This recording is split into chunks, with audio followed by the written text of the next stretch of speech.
आता मी बोलायला सुरुवात करतो. विनंती अशी आहे सगळ्यांना की कोणाच्याही मनामध्ये कुठल्याही प्रकारचा काहीही प्रश्न आला तरी मध्येच तेव्हा हात वर करून मला थांबायला सांगून तो प्रश्न विचारायला हरकत नाही. त्याचं कारण असं की नंतर मग विचारू असं म्हटलं की तो प्रश्न माझ्यासारखा माणूस विसरून जातो. आणि इथं कोणीच कोणाला हसायला जमलेलं नाही आहे किंवा तुम्ही कोणीही काहीही प्रश्न विचारला तरी मी काय हसणार नाही किंवा गपे तू नको सांगू रे मला असलं काही मी बोलणार नाही. कारण मी पण असंच कधीतरी नवीन होतो आणि हेच सगळे प्रश्न माझ्या मनात सुरुवातीच्या काळात आलेले आहेत. तर आता अल्कोहोलिक्स अनॉनिमस म्हणजे काय हे सांगून झालं माझं तुम्हाला. त्या एच्या मीटिंगमध्ये काय चालतं तर आम्ही कसे होतो, आम्ही नेमकं काय केलं आणि आम्ही आता कसे आहोत या 3च विषयांवर बोललं जातं. दररोज दारूबद्दल, फक्त दारूबद्दल बोललं जात नाही तिथं. म्हणजे इथनं बाहेर पडल्यानंतर जर कोणी तुम्हाला सांगितलं की काही नको रे जाऊ तिथं येड्याचा बाजार आहे, ते सारखं दारूबद्दल बोलतात आणि मी गेलो होतो आणि मला काही ते जमलं नाही, तर त्याला एकच प्रश्न विचारायचा, तू सलग पूर्ण वेळ आतमध्ये बसून पहिली प्रार्थना ते शेवटची प्रार्थना अशा 90 दिवस मीटिंग केल्या होत्या का? तो जर हो म्हटला आणि तरी तो पितोय तर तो खोटं बोलतोय. आणि तो जर नाही म्हणला तर त्याचा सल्ला ऐकायचा नाही आहे. त्याचं कारण असं आहे मित्रांनो, माझ्या हा आजार आहे वगैरे, तुम्ही आता कधी आलात ॲडमिट झालात तुम्ही? बरं, म्हणजे हा एक प्रकारचा आजार आहे, डिसऑर्डर आहे वगैरे ऐकलं का तुम्ही? ती आहे खरं आहे बरं का. कारण मला पण कायम वाटायचं मी बेवडा आहे पण तेवढा नाही. कारण मी कम्पेअर करत होतो माझं काय काय गेलं नाही आत्तापर्यंत, मी कसा शहाणा हाच विचार माझ्या मनात सातत्याने असायचा. त्यामुळे मी तिथं जाऊन सुद्धा उठाबशा काढत होतो. मी पहिली 3.5 वर्ष एकही मीटिंग न चुकवलेला माणूस आहे. त्या 3.5 वर्षातले 8 महिने मी उठाबशा काढत होतो. म्हणजेच मी मधनं दारू पित होतो आणि दारू प्यायलो तरीसुद्धा त्या मीटिंगला जाऊन बसायचो मी. कारण मला हे नक्की माहीत होतं की मला दारू पिताना जर लाज वाटत नसेल तर सोडायला जाताना लाज वाटायचं खरं काही कारण नाही. कारण दारू थांबवणं, दारू सोडणं, दारूपासून लांब राहणं, नावं त्याला काही द्या, ही केव्हाही चांगली गोष्ट आहे ना पिण्यापेक्षा. मग वाईट गोष्ट करताना जर का मला लाज वाटत नसेल तर चांगली गोष्ट करताना लाज वाटायचं काही कारण नाही. त्यामुळे मी तिथं जात राहिलो. परंतु त्यामुळे हे 24.5 वर्ष झालेली आहेत. आता आजचा विषय जो आहे ना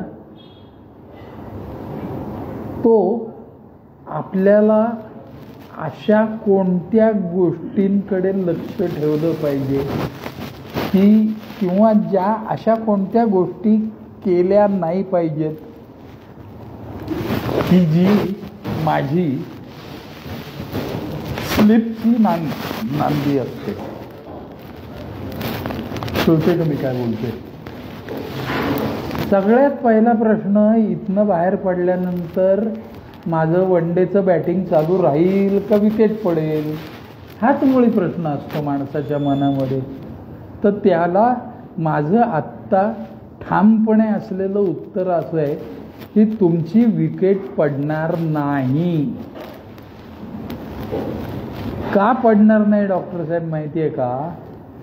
मी आत्ता तुम्हाला अशा काही गोष्टी सांगणार आहे की ज्या घडायला लागल्या की तुम्हाला तुमचं मन सावध, म्हणजे या ऐकलेल्या असतील ना तुम्ही माझ्याकडनं किंवा कोणाहीकडनं,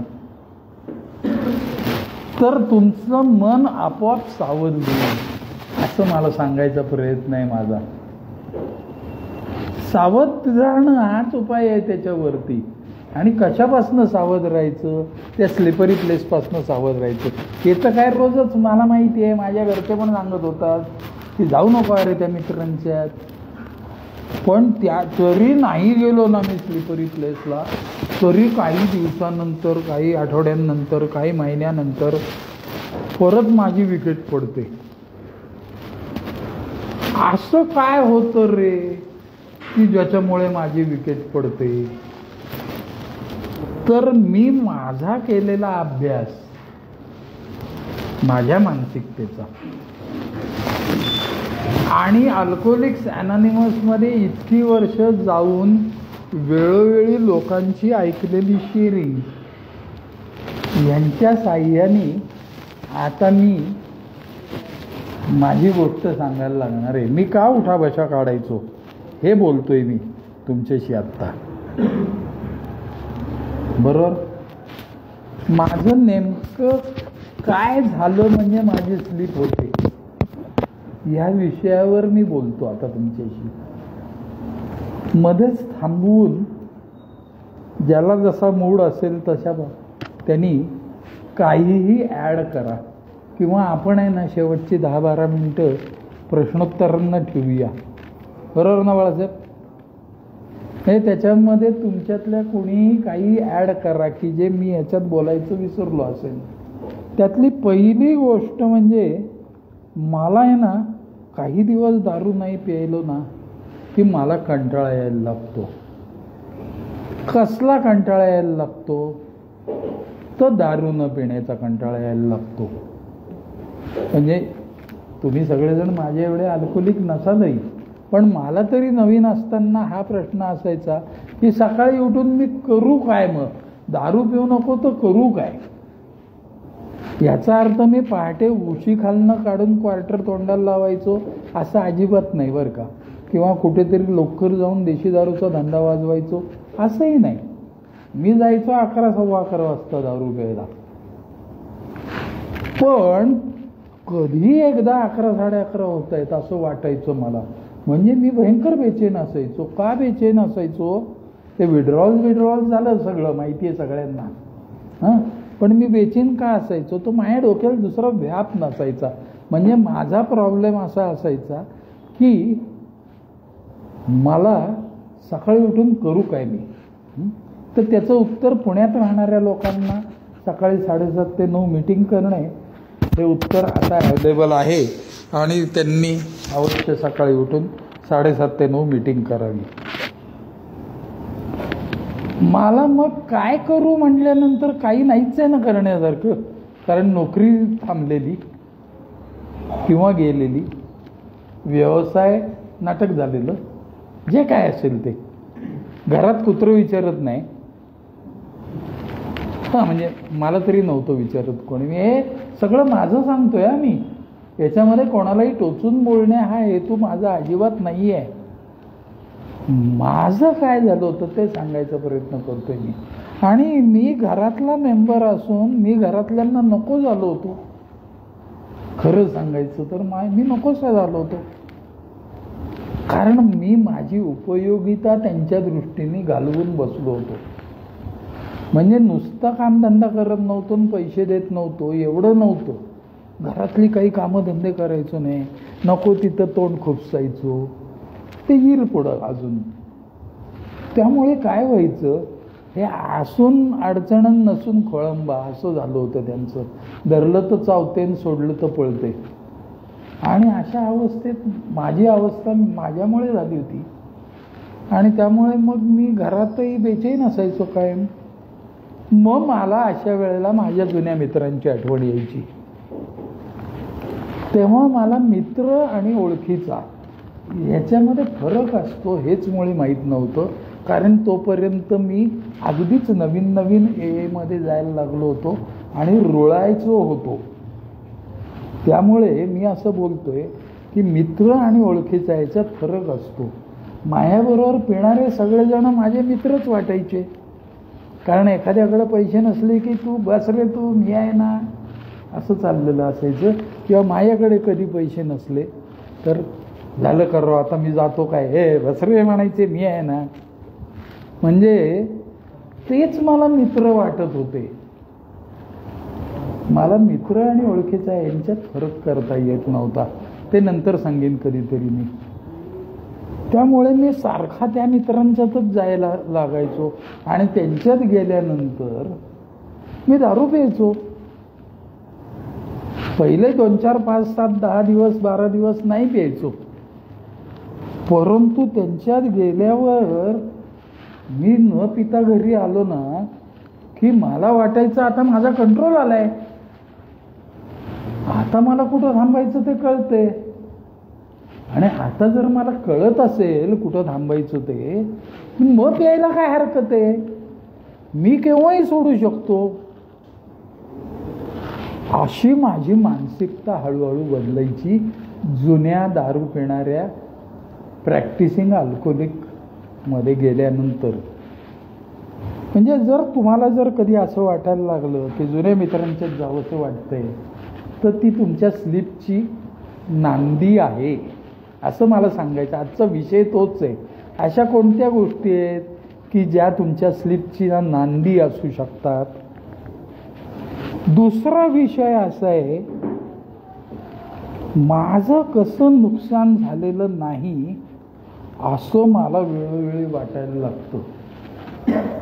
माझी नोकरी अजून चांगली तयार आहे, माझ्याकडे पैसे संपलेले नाही आहेत, माझी बायको सोडून गेलेली नाही आहे, मला वडिलांनी घराबाहेर काढलेलं नाही आहे, मी कपडे विकलेले नाही. कारण त्या एमध्ये गेल्यानंतर आहे ना अशाही शेअरिंग ऐकायला मिळतात की एखादा उठतो आणि म्हणतो का आमच्याकडं कायच राहिलं नव्हतं, तर त्या दिवशी बायकोनी आणलेले गव्हातले निम्मे गहू घेतले आणि मी विकून टाकले. कोणतरी सांगतं मी आधीचा कापूसच विकला. आणि मग त्याच्यातनं काय घ्यायचं हे नवीन असताना मला समजत नसल्यामुळे मी विचार असा करायला लागतो की मी कुठं कापूस विकलाय, मी कुठे अजून गहू विकलेत, माझी कुठं बायको अजून सोडून गेली आहे. म्हणजे काय झालं नाही ह्याचा मी विचार करायला लागलो की माझी स्लीपकडे वाटचाल सुरू आहे हे नक्की समजायचं. अदरवाईज खरं सांगायचं तर ज्या गोष्टी तुझ्या जीवनात झालेल्या नसतील समोरचा बोलत असलेल्यातल्या, त्या पुढे घडण्याची शक्यता आहे बेट्या, असं तो सूचित करत असतो आपल्याला. हा करेक्ट अँगल आहे शेअरिंग ऐकत असतानाचा. पण basically it's a disease of denial. मी म्हटलं ना मगाशी मी बेवडा आहे पण तेवढा नाही. हा शिक्का माझ्या मेंदूवर इतका जबरदस्त बसला होता की मी ऐकूनच घ्यायचो नाही समोरच्याचं काय बोलतोय ते. म्हणजे माझा अँगल चुकीचा होता. तो बोलत असताना मी ऐकत असलेला, तर तो त्याचे अनुभव सांगत असायचा, तो पोटतिडकीने सांगायचा. पण मी त्याला आता 12 वर्ष झालेली आहेत दारू थांबून, आणि आज त्याचा स्वतःचा मोठा फ्लॅट झालेला आहे स्वतःच्या मालकीचा.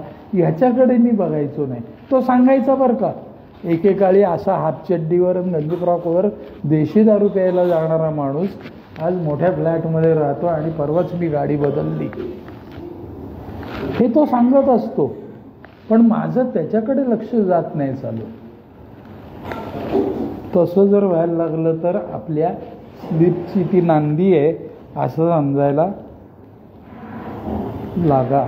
समजा म्हणजे नंतर विचार मनात येतो, मागच्या वेळी नव्हतो का मी थांबलो, असे विचार मनात येणे. ॲक्च्युली मागच्या वेळी नव्हतो का मी थांबलो असा विचार येण्यापूर्वी इतका चांगला थांबलेला परत प्यायलो राव मी, याचा अर्थ प्रॉब्लेम आहे मला, असा विचार यायला पाहिजे. पण माझा कंट्रोल आहे. मागच्या वेळी नव्हतो का थांबलो, मग परत थांबता येईल की, एवढं काय त्याच्यात.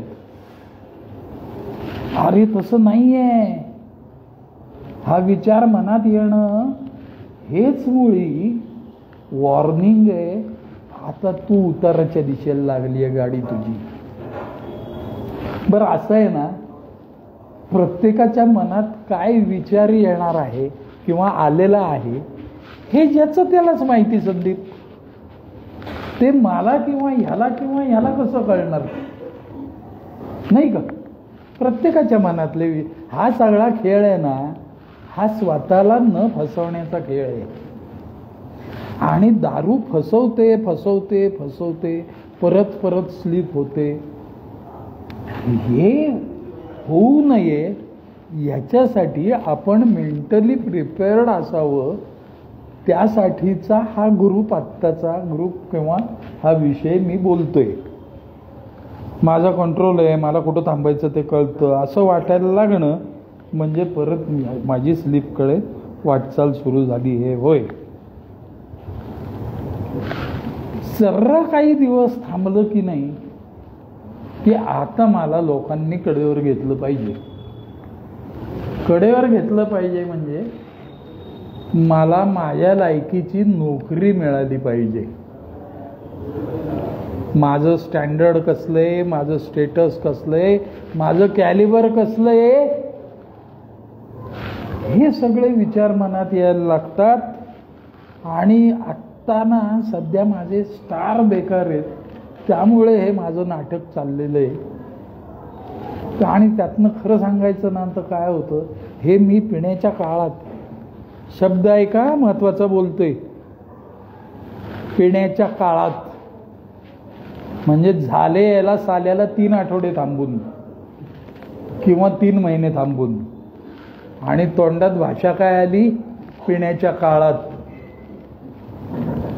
नक्की ओळखायचं, स्लीपकडे वाटचाल आहे. लगेच काळात जमा झालं बरं का त्याची दारू. म्हणजे किती दात असतात बघा, बारीक बारीक असतात की नाही सांगा. अहो लगेच शिवशिवतात आपले दात. आपल्याला असलेले दात लगेच, हा विषय तोच आहे खरं सांगायचं तर. कोणकोणते दात शिवशिवायला लागले की आपली स्लीप होते, हा विषय आहे तो. तर आता माझ्या खरं सांगायचं ना तर मी मेंटली खूप डिस्टर्ब असतो. का रे डिस्टर्ब असतो? नाही अहो कर्ज खूप आहे. बरं आता मी पित नाही आहे म्हटल्यानंतर माझ्या घरच्यांनी फेडायला पाहिजेत की नाही? माझ्या घरच्यांनी कर्ज फेडायला पाहिजेत. अहो मी मुलगा आहे त्यांचा, त्यांना काय बांधून वर नाही. माझे वडील 91 वर्षाचे होते मी थांबलो तेव्हा. आणि माझं प्रामाणिक मत असं होतं की आता 91 म्हणजे 90हून अधिक जगलेले आहेत. आता ते कोणत्याही क्षणी राम म्हणण्याची शक्यता आहे. आणि त्यांनी आता ते सगळी प्रॉपर्टी वगैरे सगळं माझ्या नावावर करावं. काय चूक आहे? त्यांना काय वर घेऊन जायचंय का सगळं? नक्की स्लीप होणार. तुझं ते माझं आणि माझं ते माझं, हे विचार मनात यायला लागले की लागले दात शिवशिवायला. आता मला येणं कोणाकडनं नाही, याचा अर्थ येण्याचा हिशेब करायचा नाही असं नाही.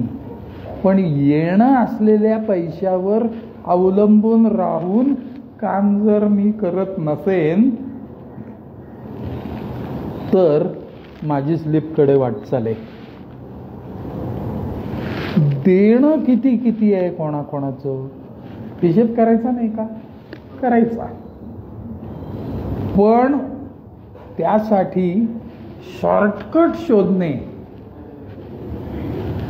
बघा मी काय बोलतोय. एकदा ते एवढे आले ना पैसे, एकदा या सगळ्यांचे देऊन टाकले ना, then I will be a free bird. जाणार बेट्या तू माती खायला परत.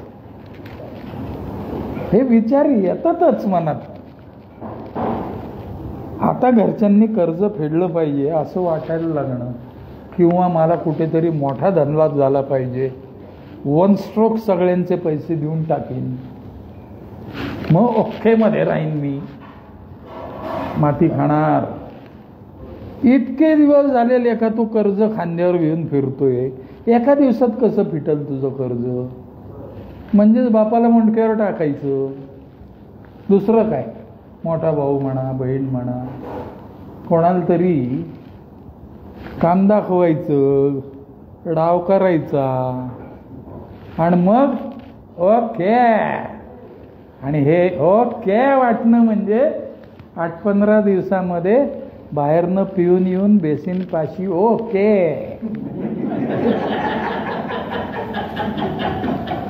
बघा पटतंय का, मी बरोबर बोलतोय का? जेवढे हसले ना सगळे हसले बरं का, याचा अर्थ सगळ्यांना पटलं. हा अनुभव आहे. अरे म्हणून तर मी तुम्हाला माझा भाऊ म्हणतो ना. हा नाही ना, नाही ना, नाही ना, बरोबर आहे. मला कोणी समजून घेत नाही, मला कोणी किंमत देत नाही, मला कोणी जवळ करत नाही, असं सगळं वाटायला लागतं बघा स्लीप होण्यापूर्वी. आता मला कोणी समजून घेत नाही, त्याचं कारण आपण इतरांना समजण्याच्या पलीकडचे असतो. आपलं व्यक्तिमत्व हे अनप्रेडिक्टेबल पर्सनॅलिटी झालेलं असतं. हा गाढव केव्हा काय बोलेल आणि कुठल्या गोष्टीशी संबंध लावेल, आक्रस्ताळेपणा करेल आणि त्याचं भांडवल करून परत प्यायला जाईल, असं व्यक्तिमत्व इतरांना वाटत असतो आपण. आणि असतंच म्हणजे ते. त्यामुळे नको बाबा याच्याशी काही बोलायला, अशी मानसिकता त्यांची आपण करून ठेवलेली असते. म्हणून आपल्याला वाटत असतं की मला कोणी समजून घेत नाही, मला कोणी किंमत देत नाही. अरे मी ना, आपल्यातलं खरं सांगायचं ना तर आपल्यातला प्रत्येक जण चांगल्या घरातला आणि चांगले संस्कार झालेला, चांगल्या आईबापांच्या पोटी जन्मलेला माणूस आहे. बरोबर आहे ना महेशराव? हां, आपण काय असे भंगार नाहीये. पण आपण भंगार नाहीये इथपर्यंत ठीक आहे. आपल्याला आपण स्पेशल आहोत असं वाटायला लागतं. आय एम डिफरंट असं वाटायला लागतं. आणि त्यामुळे ना मला कोणी किंमतच देत नाही राव, ही गोष्ट मला फार खोकते वेळोवेळी. पण ॲक्च्युली ना दारू पिण्याच्या स्पॅनमध्ये तो भले 1 वर्षाचा 6 महिन्याचा असू दे, नाही तर 15-17 वर्षाचा असू दे, माहीत नाही मला कोणाचा किती असतो, आपण आपल्या हाताने स्वतःची किंमत वेळोवेळी कमी करून घेतलेली असते. त्यातल्या वेळोवेळीला अंडरलाईन व इन्व्हर्टेड कॉमा. एकदा कमी करून घेतली, दुसऱ्याच्या मनातनं उतरलो असं नाही झालेलं. वेळोवेळी मी माझ्या हाताने लोकांच्या मनातनं किंमत स्वतःची कमी करून घेतलेली असते. बरोबर बोलतोय का हो? कोणाला पटत नसेल तर प्लीज हात वर करा. आणि मग मला कोणी किंमत देत नाही म्हणून मी दुःखी. मी किती, हां बोला बाई. हो ना, हो ना. आणि नाही, दुसऱ्यांना आपण किंमत दिलेली नसते, वेळोवेळी अपमान केलेले असतात. आणि आपल्याला कळत नाही हे की ज्याप्रमाणे आपण जगाला देऊ त्याप्रमाणे जग आपल्याला देणार आहे. अरे म्हटलं की समोरचा कारे म्हणणारच रे. तो काय महात्मा गांधी नाही रे, तू थोबडीत मारली की तो दुसरा गाल पुढं करायला. असं नसतं ते. बरोबर बोलतोय का? त्यामुळे मग मला गुडघ्यात डोकं खाली घालून मान खाली घालून त्या कोपऱ्यात बसायची वेळ आली. मला कोणीच विचारत नाही, किंमत देत नाही, मला कोणी जवळ करत नाही, असंही विचार मनात यायला लागतो. हे सगळे विचार मनात येत नाहीत कधी अल्कोहोलिक्स अनॉनिमसच्या मीटिंग्स केल्या तरच. काय येत नाहीत? तिथे असेच सगळे समविचारी, समदुःखी, समवेदनावाले लोक जमतात आणि त्यातनं ते सगळे बाहेर पडलेले असतात. त्यामुळे आता तू नवीन थांबलायस की नाही, तर आता तुझ्या जीवनात पुढं काय घडणार आहे म्हणजे तुझी मानसिकता कशी कशी बदलत जाणार आहे ह्याच्यावरती बोललं जातं, तुम्हाला सांगतो मी. आणि त्यामध्ये हे बोललं जातं की आता मला कोणी जवळ करत नाही. कसं जवळ करणार रे कोणी तुला? तुला जवळ केलं की तू पोटात लाथा मारतो. जितक्या लोकांनी तुला आत्तापर्यंत जवळ केलेलं आहे, बरोबर बोलतोय का मी? त्यांचे वेळोवेळी आपण अपमान केलेले आहे, त्यांना कमी लेखलेलं आहे, बरोबर आहे खरे? आणि मग त्यांनी कडेवरनं उतरवलं ना की मग माझं मला चालायला लागतं, मग माझ्या पोटऱ्या भरून येतात, मग माझ्या मांड्या दुखतात, मग मी दमतो, मग माझ्यावर काय वेळ आली असं वाटायला लागतं. मग ह्यांनी सगळ्यांनी पाठिंबा माझा बॅकिंग काढून घेतलं, मग मी किती बिचारा आहे असं काहीतरी वाटायला लागतं. परंतु त्या अल्कोहोलिक्स अनॉनिमसच्या मीटिंग करत राहिलं की नाही की हे भान राहतं की yes I am responsible for such situation. त्यामुळे स्लीप होत नाही. आजचा विषय असा आहे की असे कोणते विचार तुझ्या मनात येतात की जी तुझ्या दारू पिण्याची नांदी असते. दुसरं महत्वाचं म्हणजे खरं सांगायचं तर आपल्यातला प्रत्येक माणूस आयुष्यामध्ये यशस्वी कलाकार आहे. खरं सांगायचं तर आपल्यात एक जण तरी आत्ता इथं बसलाय का रे की ज्याने आयुष्यात कधीच काही केलंच नाही, ज्यांनी कोणी कुटुंबासाठी काही केलं नाही? आहे का आपल्यातलं असं कोणी? पैसेच मिळवले नाहीत आयुष्यात असं कोण बसलंय का रे इथं? हात वर करा. अहो उलट हात घालीन तिथं यश मिळालेलं आहे आपल्याला. कारण प्रत्येक अल्कोहोलिक हा वर्कोहोलिक असतो. करेक्ट दिशेने काम करायची सवय आपल्याला ऑलरेडी असते. बरोबर बोलतोय का करंदीकर ना? बरोबर बोलतोय का मित्रा? हा. मग ह्या दारूच्या नाटकामुळे काय झालं, मी सिस्टीम ॲज सच विसरलो. सिस्टीम विसरलो याचा अर्थ सिस्टमॅटिकली काम करायला विसरलो. केव्हाही उठायचं, आज नको वाटते, मग नाहीच गेला किर्लोस्करमध्ये, मग त्याला काय झाले, मग काहीतरी खोटा फोन करून सांगायचं तब्येत बरी नाही, काही म्हणजे मी तर फार सांगायचो. आणि मग त्यांनी माझी किंमतही कमी झाली होती आणि तेवढ्यापुरती वेळ मारून नेली जायची. का रे? आळस भरला होता अंगात. नुसत्या दारू पिऊन आळस भरतो का? नाही, सिस्टीम विसरल्यामुळे आळस भरतो. एवढा यशस्वी आमचा महेश, एवढा ढोकतो तो, कारण एकच, त्यांनी टू डू टुडेची आजची यादी करायचा कंटाळा केला. बरोबर बोलतोय का माया? मी आज सकाळपासून मी तर करतो बाबा, गेली 24.5 वर्ष झाली करतोय. हे ते संस्कार आहेत माझ्यावर अल्कोहोलिक्स अनॉनिमसनी केलेले. आज मी किती वाजता कुठे असणार आहे आणि काय करणार आहे हे कागदावर लिहायचंय, मोबाईलमध्ये नाही. कागदावर लिहिलं ना की ते कागद आणि पेन म्हणजे ते कागद डोळ्याला टोचतो आणि संध्याकाळी त्यातली काय काय कामं झाली आहेत हे खोडताना ती केलेली कामं आपल्याला आनंद देऊन जातात, असा माझा इतिहास आहे. म्हणून आज करावयाची कामेची लिस्ट करण्याचा मला कंटाळा यायला लागतो. ती कंटाळा आला की लागला गणपती रांगेला स्लिपच्या. हे सगळं रांगेला लागायचं बोलतोय बरं का मी.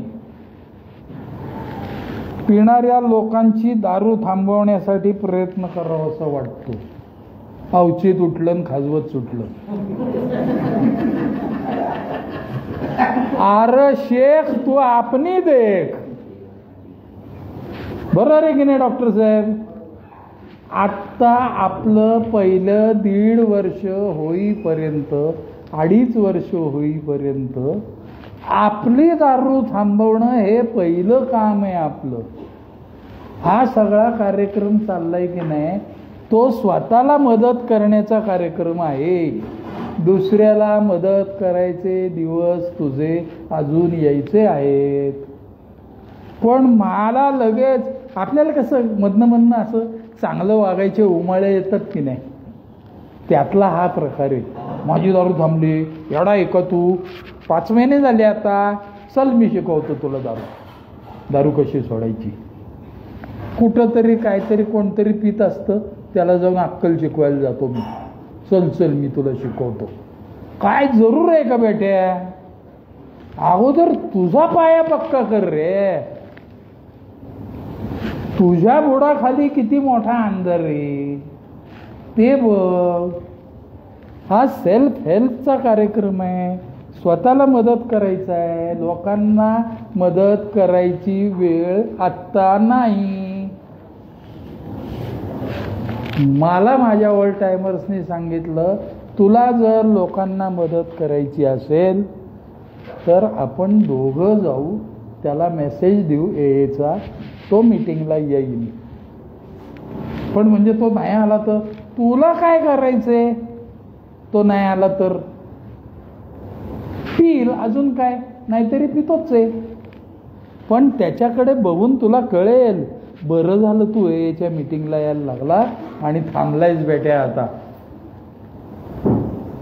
आता तू थांबलायस हे तुला कळायला लागेल. तो त्याच्या वागणुकीतनं तुला दाखवून देतोय कसे वागू नये. आता हे चॉईस इज युअर्स. हे मला उगाचच पिणाऱ्या लोकांची दारू थांबवण्यासाठी प्रयत्न करावासा वाटतो. आला गणपती लाईनीला. स्वतःला बदलण्याऐवजी दुसऱ्याला बदलायचा प्रयत्न करणे. हे असं काय करताय? आता मी पितोय का? मग आता बायकोनी मग मला रोज आता रात्री मी जरी मीटिंग संपल्यानंतर 9:30 पावणे 10 वाजता जरी गेलो घरी सगळ्यांच्यात गप्पा मारून, तरी मला तिने गरम पोळ्या करून दिल्या पाहिजेत. पूर्वी हा जेवायचा नाही बरं का. नाही म्हणजे सांगतो तुम्हाला, जेवायचो का रे आपण? तिच्या आहे ना, किती रात्री उपाशी झोपलो रो मी तर.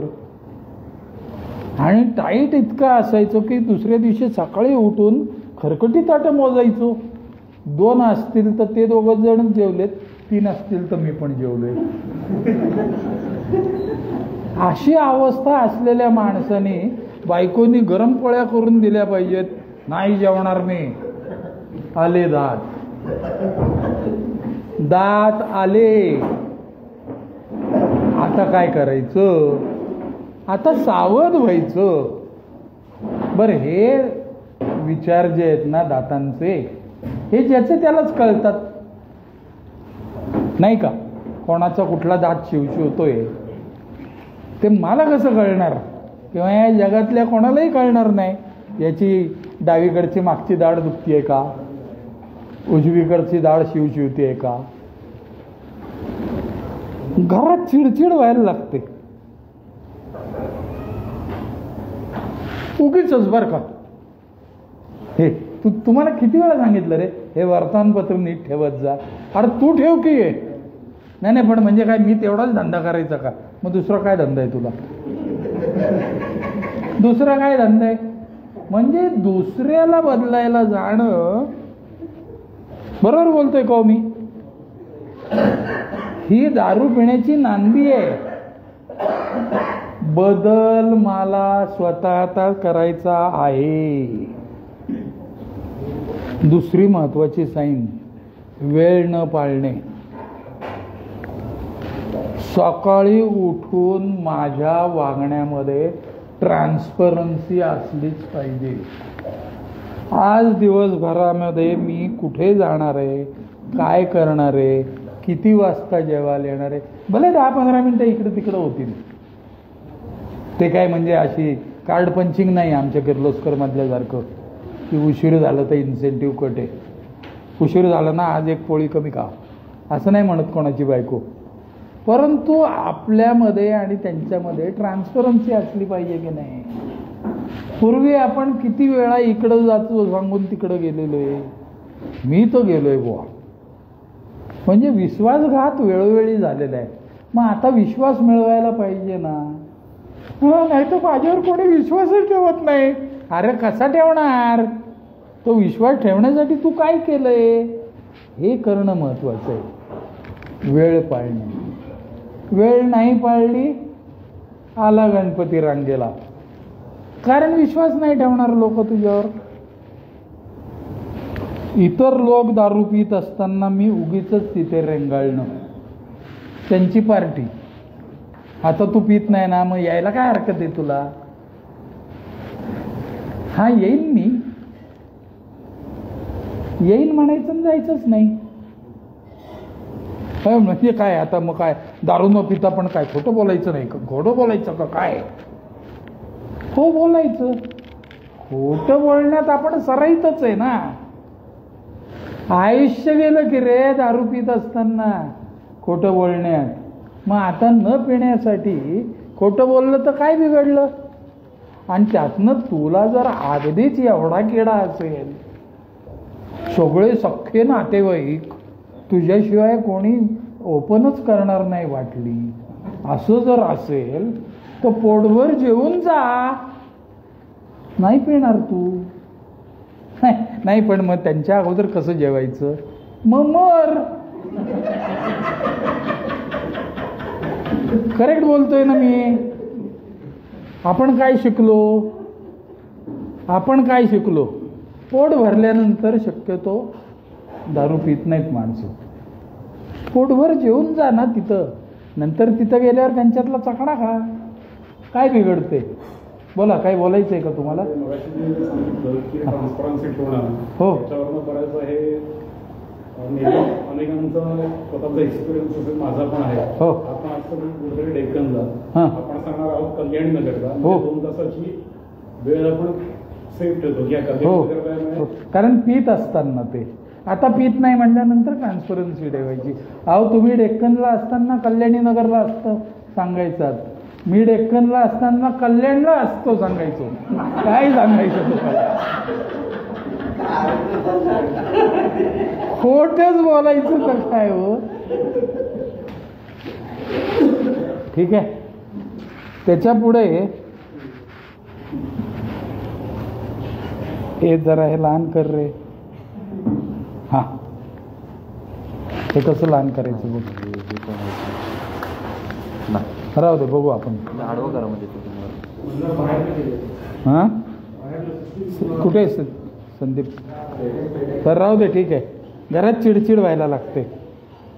इतर लोक दारू पित असताना उगाचच आपल्याला किडा असल्यासारखं आपण तिथं जाऊन बसतो. मग आपल्याला वाटायला लागतं की माझा किती कंट्रोल आहे. कंट्रोल असता आपला तर तुमची माझी इथं ओळख झाली असती. संदीप, हे लहान करून दे रे. हे काय फॉन्ट बदलला याचा.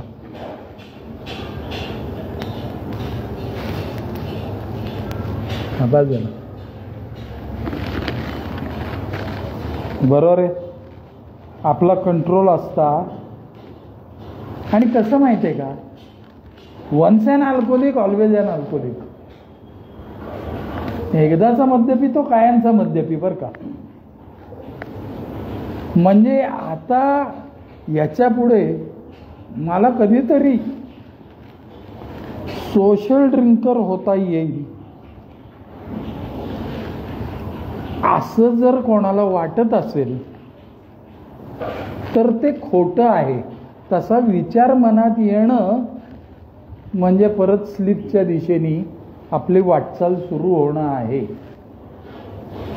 दारू सोशल नाही, सोसल पण नाही. दारू सोसतच नाही आपल्याला, सगळीकडनं बाहेर पडते. बघा, दारू ह्याच्या पुढे आपल्याला पिणं सोसणार नाहीये. मग जे पीत असतील तिथं आपण जायची जरूरच नाही, म्हणजे हे विचारच मनात येत नाहीत. एच्या मीटिंगमध्ये सातत्य न ठेवायचे वाटणं म्हणजे दारू प्यायच्या दिशेने मार्गक्रमणा आहे असं मला आवर्जून सांगावंसं वाटतं. म्हणजे मला तरी असं सांगितलं होतं माझ्या ओल्ड टायमरनी, ज्या दिवशी तुला कंटाळा येईल ना, महेश पूर्ण करेल वाक्य काय रे, कंपल्सरी मीटिंग करायची, त्या दिवशी नक्की मीटिंग करायची. ज्या दिवशी कंटाळा येईल ना मीटिंग करायचा, त्या दिवशी मुद्दाम जायचं मीटिंगला. It's a part of our life. एची मीटिंग करणं हा माझ्या आयुष्यातला एक अविभाज्य घटक झाला पाहिजे. नाही पण आता कसं आहे, या करोनामुळे काय झालं, मधल्या काळात करोनामुळे ऑनलाईन मीटिंग सुरू झाल्या. हां, ऑडिओ शेअरिंग ऐकायला मिळायला लागली स्मार्टफोन आल्यावर. पण मी ऐकतो ना, ऑनलाईन मीटिंग करतोय ना. ऑनलाईन दारू पिता येते का रे तुला? तर त्याचं उत्तर नाही. हे मला तर नाही आली ऑनलाईन दारू कधी पिता. माझं अंतिम स्वप्न घरामध्ये दारूचा नळ असावा असं होतं. इतका वेळा झालो तो मी दारूपायी. असं कधी विचार तरी करतो का रे नॉर्मल माणूस? पण माझं स्वप्न होतं. आता गॅस आला ना, पाईपनी गॅस येतो ना हल्ली, हां तसं दारू एक लावून घेऊ आपलं. काय आम्हाला काही वाटावं. हां हां, मी त्याच्या आधीच खूप थांबवलेली होती. त्यामुळे हल्ली मला ड्रायडे पण माहीत नसतो. आणि आता ते लॉकडाऊन लागलं ना, करोनाने लॉकडाऊन लागलं ना, तर माझ्या जीवनात काहीच फरक पडला नाही, कारण मी ऑलरेडी थांबलेलो होतो. त्यामुळे मला काय मनातही नाही आलं आईला लोकांना दारू मिळत नसेल बरं का. घेत होते त्यांनाही फरक पडला नाही, कारण ऑफ द रेकॉर्ड मिळत होती. हां, नाही ऑफ द रेकॉर्ड. अहो बेसिकली गरज ही शोधाची जननी असते की नाही. माझी दारू थांबून काळ लोटला होता, त्यामुळे दारूची गरजच नव्हती राहिली मला. मग मी कशाला शोधायला जाऊ, कुठं मिळते ती. मिळते कुठेही ते मलाही माहिती आहे. मी तर भारतभर धुमाकूळ घातलेला माणूस आहे. ते खेळ नवीन नाहीत मला. आता विषय पुढं चाललाय असा की आता मी पित नाही याच्यामध्ये समाधान मानणं. अरे तुझ्या कानावर हे वेळोवेळी पडलं पाहिजे की दारू न पिणं हे जीवनाचं साध्य नाही आहे बाळासाहेब. दारू न पिणं हे माझं साधन आहे. आता मला माझ्या आयुष्यामध्ये जी टार्गेट्स अचीव करायची आहेत ती अचीव करायला मला थांबलेली दारू मदत करणारे हे डोक्यात आलं पाहिजे माझ्या. म्हणून मला व्यसनमुक्त जे माणसांच्यातच वावरलं पाहिजे. निर्व्यसनी लोक हे असलं बोलत नाही. तो व्यसनमुक्त लोक असं बोलतात की नाही. म्हणून ऑनलाईन मीटिंग किंवा नुसती शेअरिंग ह्या काही मीटिंगला पर्याय नाही आहे. एखाद दिवशी मीटिंग नाही मिळाली तर ते ऐकलं तर गोष्ट वेगळी. आता मी दारू अवलंबून राहून काय म्हटलं इथं, हां सगळ्यात महत्त्वाचं आता बोलतोय ते लक्ष देऊन ऐका रे. एक 5 मिनिटं मीटिंग लांबेल बरं का आज, चालेल ना? खूप महत्त्वाचा विषय आहे आजचा. मी माझ्यासाठी रोज रात्री स्वतःला विचारायचे 9 प्रश्न खूप काळापूर्वी डिझाईन केलेले आहेत की जे 9 प्रश्न मी रोज रात्री झोपण्यापूर्वी खरंच स्वतःला विचारतो आणि मगच झोपतो. त्यामुळे माझ्या जीवनाची वाटचाल एकदम सेफ झोनमध्ये आणि चांगल्या दिशेने चाललेली आहे असं बोलतो मी. ते प्रश्न आज बघूया नको असं वाटणं ही त्या स्लिपच्या दिशेने होत असलेली माझी वाटचाल आहे असं मला वाटतं. ते 9 प्रश्न आता मी तुम्हाला पटपट वाचून दाखवतो. त्याला डेली इन्व्हेंटरी घेणे असं म्हणतात. पहिला प्रश्न, मी ठरवलेली सर्व कामे झाली आहेत का? हे माझं मी बघितलं पाहिजे ना. मी बिझनेस करतो, माझा साहेब कोण? माझा साहेब मीच. I should be answerable to myself only, नाही का? मला साहेब नाही दुसरा कोण म्हटल्यावर मीच ना. मग मीच ठरवलं पाहिजे मी ठरवलेली कामं सगळी झाली आहेत की नाही. मी आज दिवसभरामध्ये पैशाची काय काय देवाणघेवाण केली हे माझं मी तपासून बघितलं पाहिजे. नाही तर कुत्रं जळतेन काय म्हणायचं ते आंधळं जळतेन कुत्रं पीठ खातंय असं होऊन बसतं. मी कमवतो आणि भलतंच खाऊन जातात.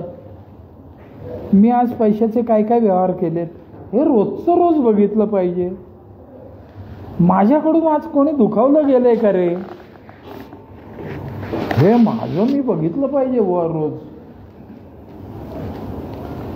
ठराविक वेळ मी आज घरात दिलेला आहे का? घरात वेळ द्यायचा असतो बरं का. अदरवाईज माझ्यासारखा माणूस कामाला लागला एकदा एकच त्याच्या आईला मग घर नाही, दार नाही, धंदा नाही, दुकान नाही, काय नाही. काही एकाच्या एकाच मागं लागतोय. त्यासाठी मी घरात ठराविक वेळ दिलाय की नाही हे तपासलं पाहिजे. आज मी किती पैसे बाजूला टाकले आहेत? डॉक्टर साहेब बरोबर आहे का हा प्रश्न? शेवटी ऋषी कपूर पैशाची ऊब ती पैशाची ऊब बर का. जोवरी पैसा तोवरी पैसा, अदरवाईज येत राहा. मग काय खरं नाही बेटा तुझं.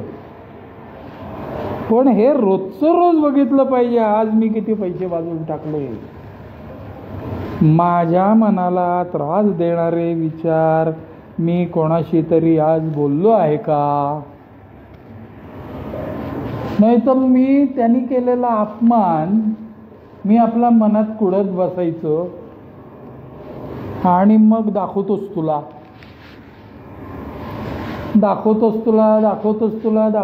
तुला आणि शेवटी काय घंटा दाखवतो हा. एका क्वार्टर नंतर मला दुसरी क्वार्टर कशी प्यावीच लागते ते दाखवतो.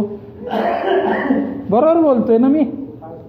त्यामुळे हे वेंट आऊट झालं पाहिजे.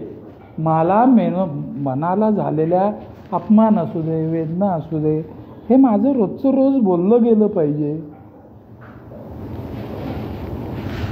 सारखं नाही तर ना ह्याला कसं सांगू, त्याला कसं सांगू हे नका विचार करू. म्हणून ती स्पॉन्सर संकल्पना आहे. काही झालं की बोलून मोकळं व्हायचं. पुढचा प्रश्न महत्वाचा आहे. मी आज कोणाला तरी व्यसनमुक्त राहण्यासाठी मदत केली आहे काय हे रोज मी तपासलं पाहिजे. कारण मी जसं दुसऱ्याला देईन त्याप्रमाणे जग मला देते. व्यसनमुक्तीचा खेळ आपल्याला फ्री ऑफ चार्ज इथं मिळालेला आहे. आपण दुसऱ्याला फुकट दिलं पाहिजे. पहिलं 1 वर्ष आणि 2.5 महिने पूर्ण होईपर्यंत कॅलेंडरवर टिक मारत जा. मी तुमच्यातल्या प्रत्येकाला हे सांगतो आहे, कॅलेंडरवर रोज काय टिक मारायची आहे असं वाटायला लागलं की आला पहिल्या 5 गणपती. हा मग, कारण तू लावणार आणि लोक नाचणार, लोक तुला बघून खुश होणार. आता याच्या पुढे आपला गणपती सगळ्यात मागं ठेवायचंय.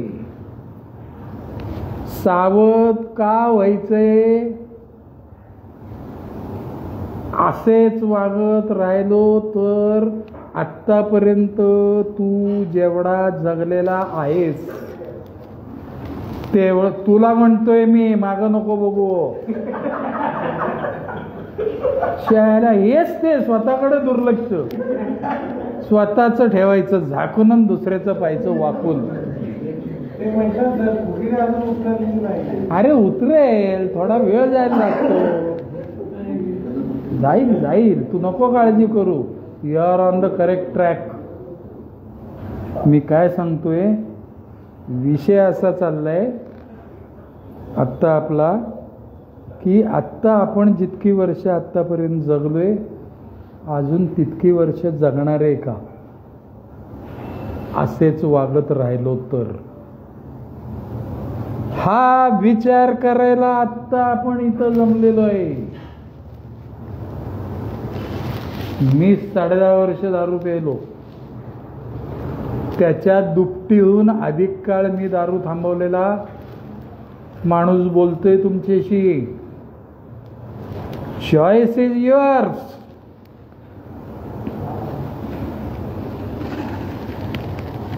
पहिले 1 वर्ष आणि 2.5 महिने इनव्हेरेबली रोज इथनं घरी गेल्या दिवसाच्या पुढे टिक मारायची. रोज जाताना एकदा त्या टिक मारलेल्या कॅलेंडरकडे नजर मारायची, म्हणजे त्यातली गोडी वाढत जाते, म्हणजे ती गोष्ट तुला तुझ्या व्यसनापासनं लांब राहायला मदत करते. असा माझा अनुभव मी तुम्हाला सांगायचा प्रयत्न करतोय. त्याचा कंटाळा आला की मलाच भेटेतो. मला यायचा ना कंटाळा, म्हणून एवढ्या जोरात सांगतोय मी. घरात माझ्या वाट्याला असलेली कामं न करणे, रोज काय तेच तेच. मी आमच्याकडे ते पाण्याचं पिंप आहे ना, ते रोज भरायचं. असं बायकोला विचारून काम माझ्या वाट्याला घेतलं. हे बस झाला, आता आज नाही भरणार पाणी. नांदी, का नाही भरणार बेट्या? पाणी पितो ना तू त्यातलं, मग भरायला नको का? हा प्रश्न स्वतःला विचारता आला पाहिजे. मी घेतली आहेत बाबा 5 कामं, मी माझ्या घरातली ठराविक वाटून घेतलेली आहेत माझ्या वाट्याला बायकोच्या सल्ल्याने, आणि ती गेली 24.5 वर्ष करतोय मी. का करतोय? मला जरूर आहे म्हणून. आता ती कामं करण्याचा आणि दारू न पिण्याचा काय संबंध आहे का? हो आहे. मला ती कामं जबाबदारीने वागायला शिकवतात. मला ती कामं माझ्या आयुष्यात असलेलं सातत्य बाळगायला शिकवतात. मी रोज सकाळी उठल्यानंतर आमच्या घरातल्या सगळ्या गाद्या काढतो. ठराविक दिवसानंतर उशांचे आभरे बदलतो.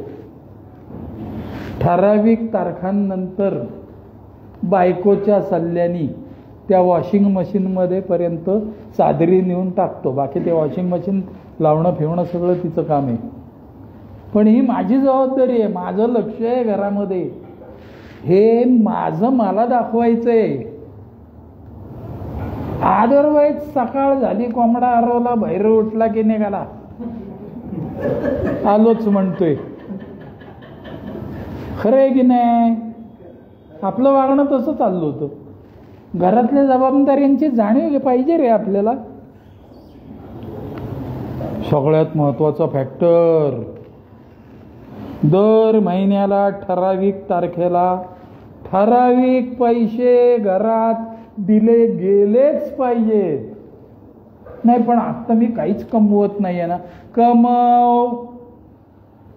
कमवत नाही हे काय कारण झालंय रे घरात पैसे न देण्याचं? येडा आहे का काय तू? जा शनिवार वाड्यावर माग बरं, कोणाकडे काही न माग कमवता खायला देतंय का कोण बघ. अरे नाही देत. किती दिवस जगला रे परांना पुष्ट भांडगोळासारखा. महत्वाचा विषय आहे बरं का. मला घरात पैसे नाही देत. पुढच्या महिन्यापासून देतो. हा पुढच्या महिन्यापासून देतो. अरे कसं देणार तू पुढच्या महिन्यापासून? कार्यक्रम आपला 1 दिवसाचा आहे, आजच्या दिवसाचा. मग काय आता काय चोऱ्या करून आणू का? तो तुझा प्रश्न आहे, तो तुझा प्रश्न आहे. आता घरातल्यांनी त्यांच्या कपाटांना कुलप लावलेली आहेत आणि बाहेर चोऱ्या करायचा दम असता तर इथं नसता आला, तिकडं असता. राजकीय आहे बरा नाही का? बाहेर चोऱ्या गेल्या की बी जेल होतं. विषय असा चाललाय मित्रांनो, घरात दर महिन्याला पैसे दिले गेलेच पाहिजेत, ठराविक तारखेला ठराविक पैसे दिले गेलेच पाहिजेत. तरच आपल्या विश्वासार्हता घरामधली वाढणार आहे.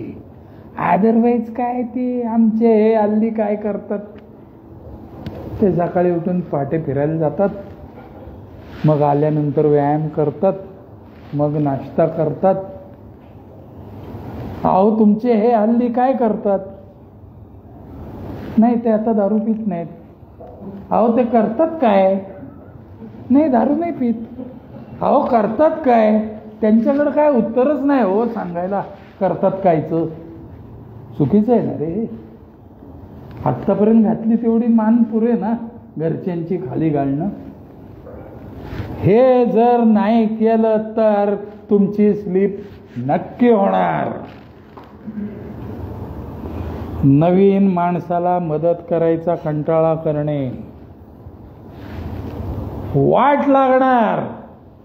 त्याचं कारण मी विसरतो रे.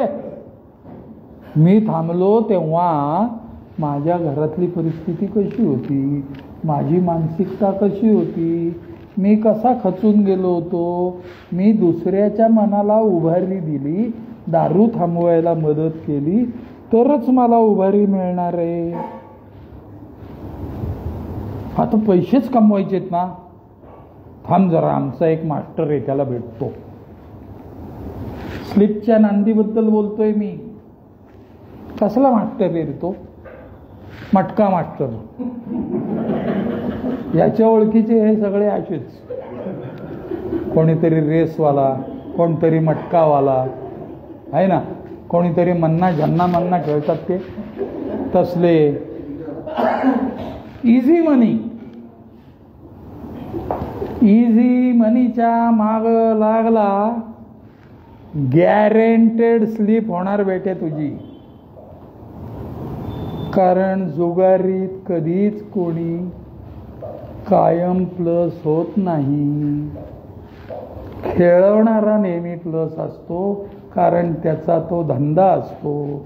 खेळणारा एखाद वेळेला 4 पैसे मिळून जातात, परंतु तो काय आपल्या आयुष्याचा खेळ नाही. ते आयुष्याशी खेळायचे धंदे आहेत.